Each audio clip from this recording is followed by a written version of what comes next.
mineral fertilizer has saved more lives than any other invention that mankind has created.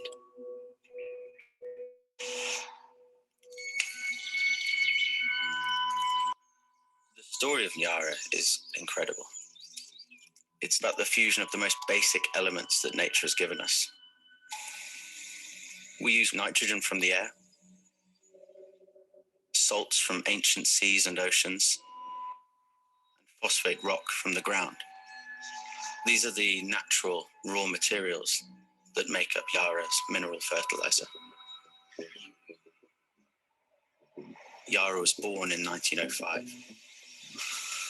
Through its entire history, YARA has been an innovative and technology-driven company. And what we have is an incredibly knowledgeable workforce. There are people who are expert in how to source materials, how to move and manage materials.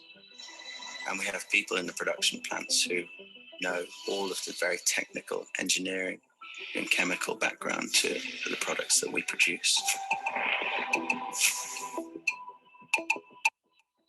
We have incredibly talented people advising farmers on exactly how to apply fertilizer at the right time, in the right place, and in the right conditions.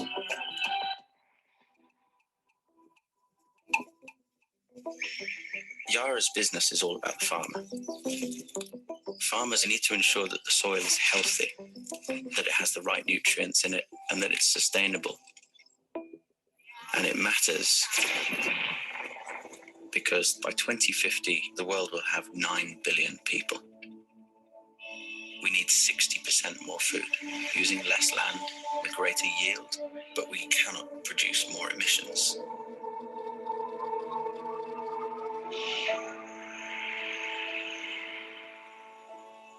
Everybody in YARA has a role to play when it comes to achieving our mission to responsibly feed the world and protect the planet. The only way we can do that is if we work together. The problems that the world is facing are bigger than just one company, and they're bigger than just one country.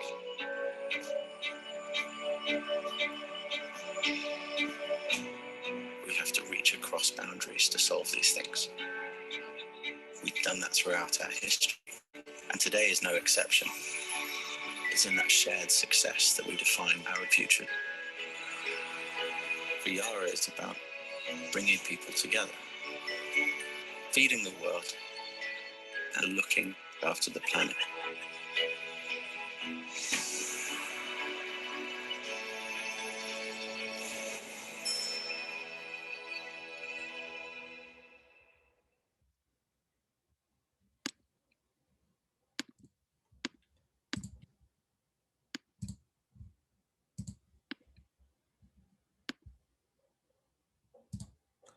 Perfect. So hello, everybody. I hope you can hear me all right.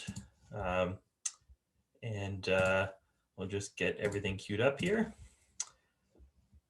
So yeah, so that was a really good video that did win an award. Thank you, Kristen, for playing that. It is all downhill from here. I'm going to do my best, but I don't think I can quite keep up.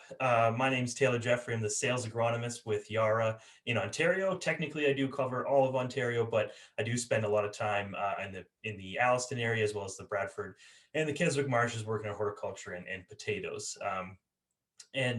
So we'll get into what I'm going to go over today.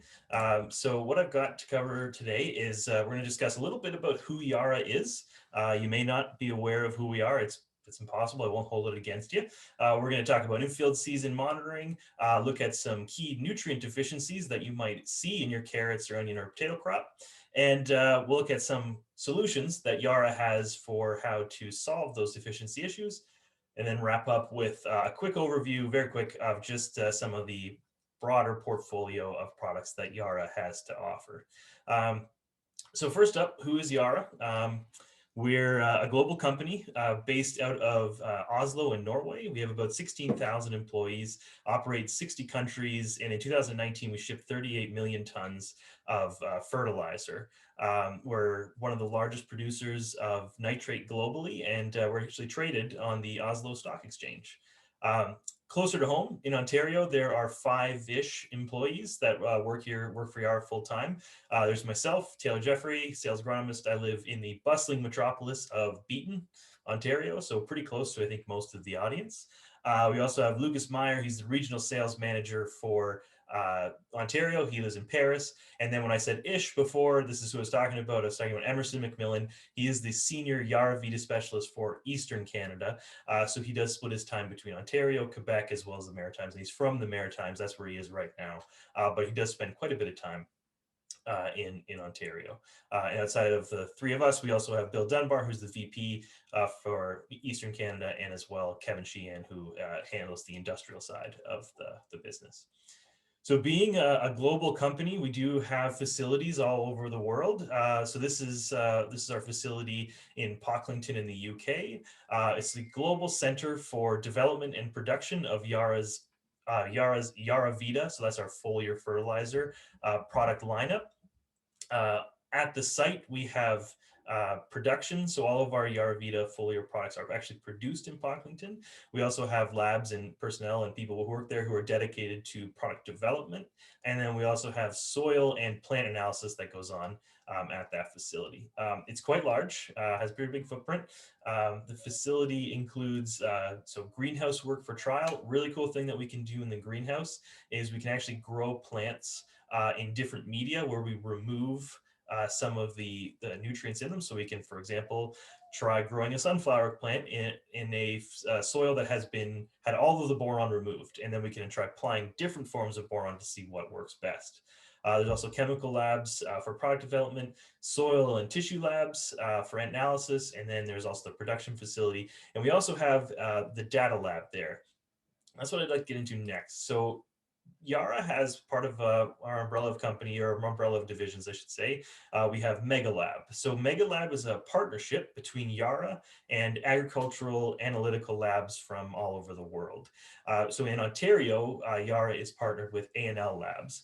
And so what that means for you is that if you take a tissue sample or a soil sample, A&L will send the results to MegaLab. They remove the grower information and the location information. So it's just the data that comes out. And then that allows the YARA to then aggregate all of that data that we're getting and identify global trends in crop nutrition. So that helps us identify Yep. I'm so sorry to interrupt. Are you wanting to share your screen? I should have been. Obviously, I wasn't. Sorry about that. Yeah. Yeah. Just the is it working now? Perfect. There we go. Perfect. So you're just all watching me. That's okay. No problem. Yeah, so this is MegaLab. So the MegaLab has the option to, or has the ability to look at soil and tissue data coming in from all over the world, and helps us identify new products that help new trends, I should say, that helps us develop new products to deal with those, and as well help us kind of guide some research initiatives. I will go back real quick and just take a look at this is the Pocklington facility. So this is kind of the only relevant picture that we haven't taken a look at yet. And this is where the greenhouses and the labs and the production facility are all located. So this is some of the data that comes out of MegaLab. So we've got all of our provinces here. Below it, we've got percentages that represent the percentage of soils in that province that are deficient in a given nutrient. So if we look at Ontario, 24% of soils in Ontario are deficient in zinc, 48%, so almost half, are deficient in boron, 23% manganese, 24% copper. And this is the kind of information that we can use to help us build fertility programs, can help everyone when it comes to making recommendations as well.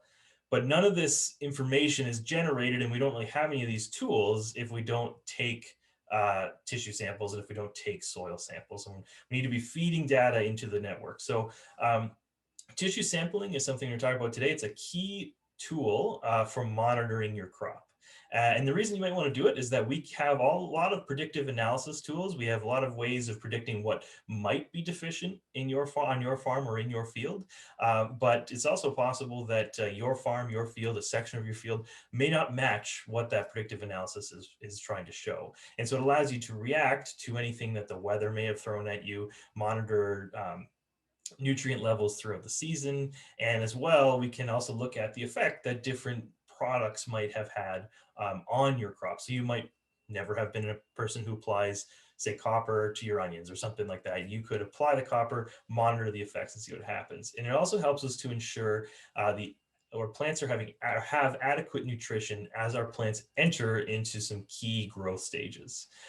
So, for example, as potatoes enter into their tuber bulking phase, we need to make sure we keep our phosphorus levels above 0.2, or else we start losing yield every single day that we're below that threshold. When it comes to how to take a tissue sample, A&L does have a really good guide.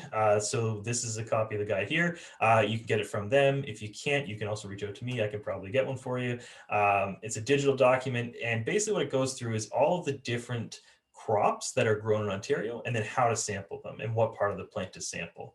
It's also broken down into the stage that the plant is at. And depending on what stage the plant is at, you may have to take a different part of the plant for a tissue sample.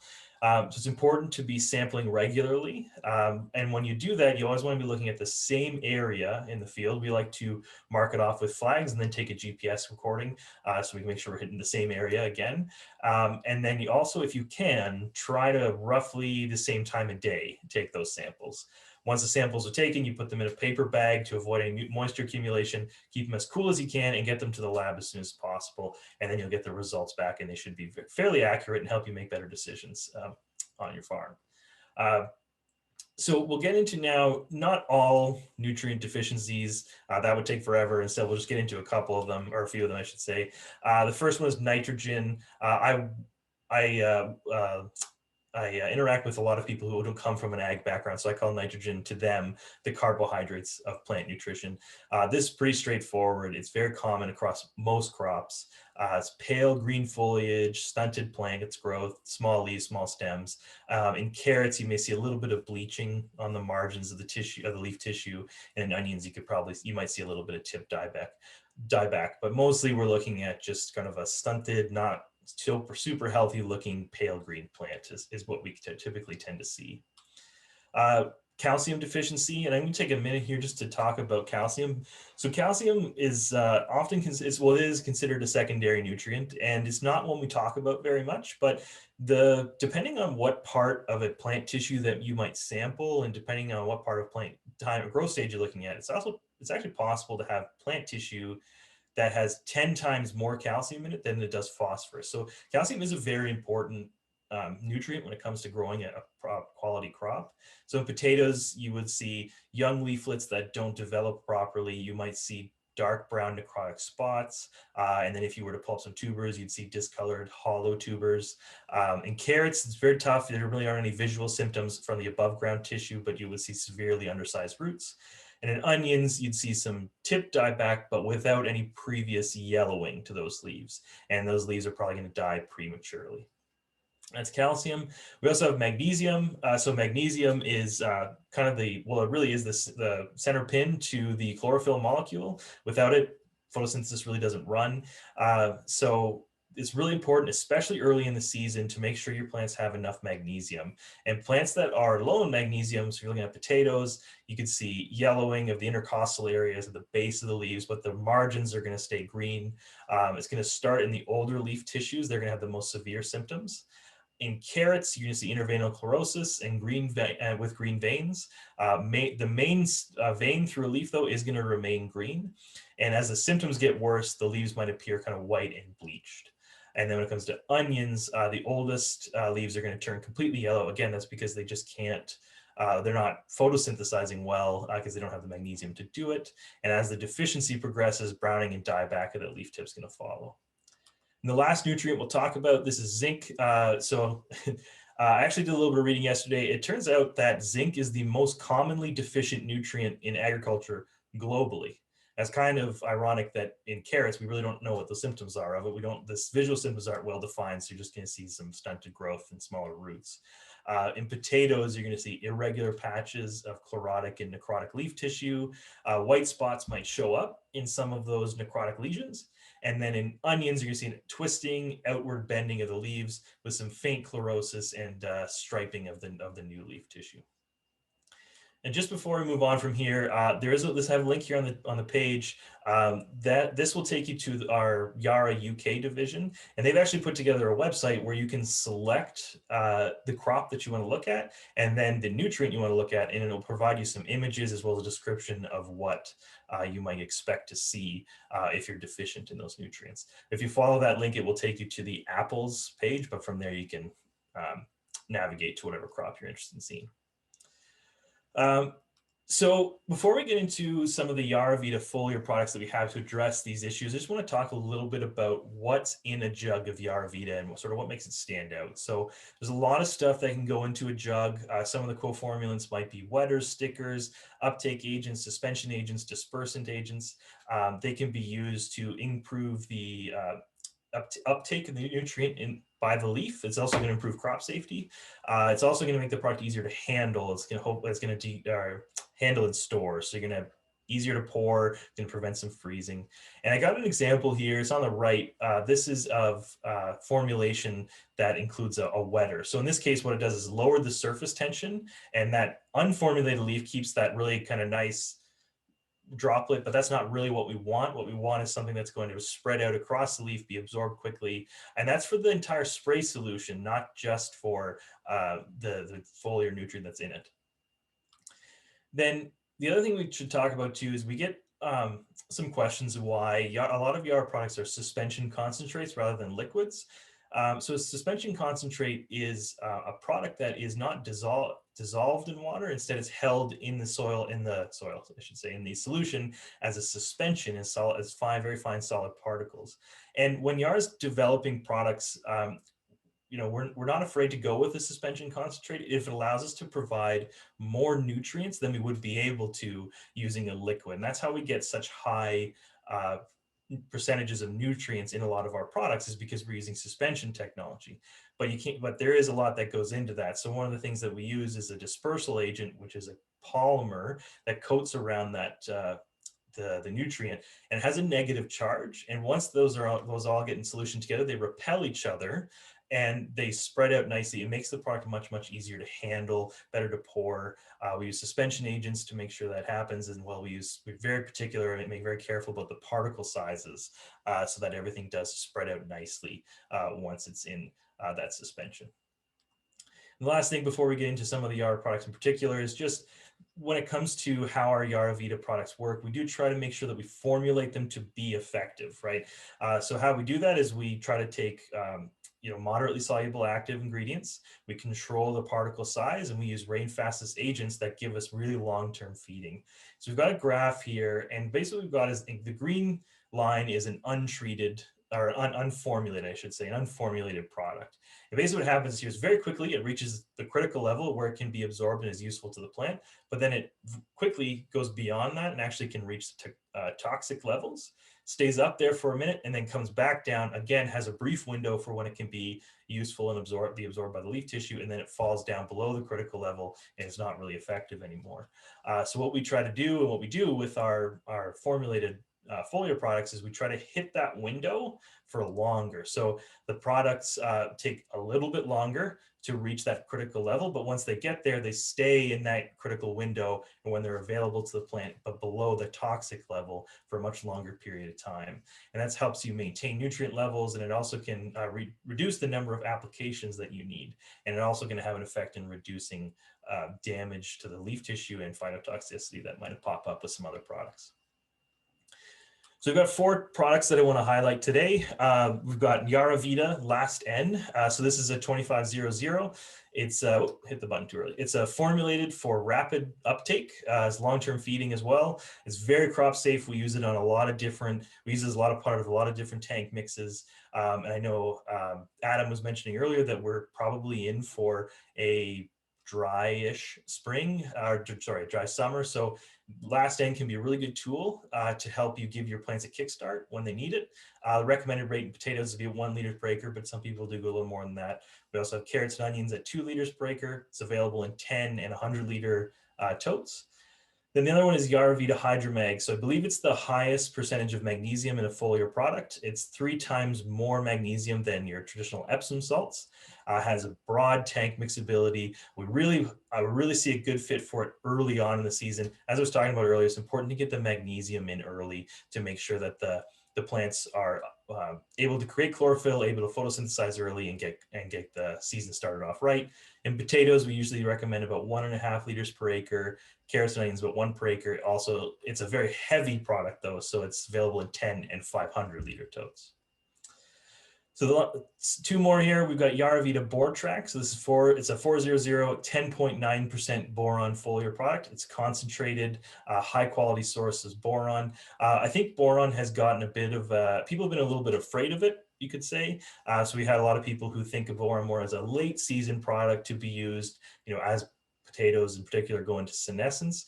We're learning more and more that boron throughout the season, early, mid-season, can be very beneficial. So this is one that we're starting to work a lot more on and trying to understand the role that boron can have throughout the season rather than just an end of season product. 0.5 liters per acre in potatoes, 1 liter in carrots and onions, and then again available in 10 and 500 liter totes. And the last one I'll talk about, this is Yarvita PowerBore CA. I know Greg really likes this product. He's excited about it. I think it's going to be a really good fit, or it is a really good fit for a lot of different areas of the marsh. It's 15% calcium, 3% boron, 6% zinc. It's formulated for really high safety. It's got a very significant, really high levels of calcium, boron, and zinc in it. It's a great end of season product to kind of cap off and take your crop into that end of season the end of season process. We recommend about 1.5 liters per acre on your potatoes, carrots, and onions. Again, it's heavy product available in 10 and 500 liter totes. So just to wrap things up here, I'm going to take a quick spin around some of YARA's other products. So this is our entire Yarvita foliar fertilizer lineup. We don't have the best names. I wish it was a little less confusing. We kind of jump around a little bit. Mix of suspension concentrates as well as liquids. We have some products that are single nutrient as well as other products that are multiple nutrients. And then the last 2 that I'll talk about are Yarvita ProCoat. So this is an oil-based micronutrient suspension that gets applied directly to dry fertilizer before it ships. So in this case, homes would mix up a batch of dry granular fertilizer. They'd apply ProCoat. Now every granule is carrying a micronutrient on it, so you're going to get a much better distribution of those nutrients throughout the field when you go out and spread. And it's also going to improve the handling of the fertilizer as well. And the last one is Yarabella Axan. So it's a 2700, 3.7% sulfur, 5.7% calcium. It handles much better than your typical calcium or CAN, and it's a great source of N for any horticulture crops that you might be growing. With that, I'll hand it over. I'll hand it back. One last thing I'll say, we're always on the lookout for anybody who might be interested in running a trial. So if anything I've talked about, or if you saw anything on the screen that you might find interesting or like to see how it works on your farm, please reach out to your homes rep. They'll reach out to me, and we'll work something out, because we really are always looking for people who are interested in putting together a trial. So with that, I guess I will stop sharing my screen, and we'll take any questions. Great, thanks, Taylor. Lots of good information in there. We've had a few questions come in. Just give me a second to bring them up. Right at the start or early on, you started talking about the MegaLabs. Can you elaborate kind of what the difference is between the MegaLab reports compared to the ANL reports? Is it something that goes hand in hand, or is there different information provided on both reports? So that's a good question. They would be, they're kind of meant more as a complement, but a lot of the information would be very similar. So ANL and MegaLab would have a lot of very similar recommendations. It's kind of presented in a different way than what ANL would look like. Some people say that the ANL reports are maybe a little bit easier to read. They have a lot of graphs and stuff that just makes the information kind of pop out. Okay, great. Another question came in. When building programs based on growth stages of the crop, where do you like to start? What nutrients? Yeah, sure. So when we cut, you mean with a foliar program or just kind of in general? Yeah, I might as well focus on foliar. Sure. That's what we're looking at. Yeah, so I think at YARA, we definitely have a big focus on tissue sampling. We do have built, and we have built some programs that are based off of what we usually see based on those tissue programs or tissue sampling programs. So usually it's magnesium and zinc and that kind of thing early to help the crop get a good setting, get a good setup. Then as it moves into more of a, like I'm thinking of potatoes here, as it moves into more of a reproductive phase, we try to help it with its bulking and reproduction. And then as we move into the final stage, we try to help push nutrients, push sugars and stuff into the tuber or into the carrot or the onion to try to finish off with a good product. But really what we really try to push and really recommend is that you should be monitoring your crop with tissue sampling throughout the season to make sure you're making the right decisions. Okay. And I know you touched on or focused on, I guess, the formulation of the YARA liquid foliar nutrients. You know, they're in suspension or liquid products. How does that compare to other products on the market, such as chelated foliar nutrients? Yeah, that's another good question. So chelates, chelate nutrients are very, very plain available. The problem is that they're not available for a particularly long period of time. They do tend to be a bit more of a splash in the pan where they become very quickly available, can sometimes very quickly alleviate visual symptoms, but we really are not doing quite as good a job as feeding the crop as the crop moves through the stage. So if you can think about it more as having to apply multiple chelates throughout the season, several times, or you can look at our YARA products, which admittedly do take a little bit longer before you start seeing the results or before those nutrients get into the plant, but then they're around for a lot, much longer following or after that application window. Okay, great. Thanks, Taylor. Yeah. That's all the questions we've had come in. So do you have anything else to add to wrap up? No, I guess all I say is, like I said at the end there, we're always looking for people who want to run trials. So feel free to reach out to your homes rep. They'll reach out to me and we'll get something lined up.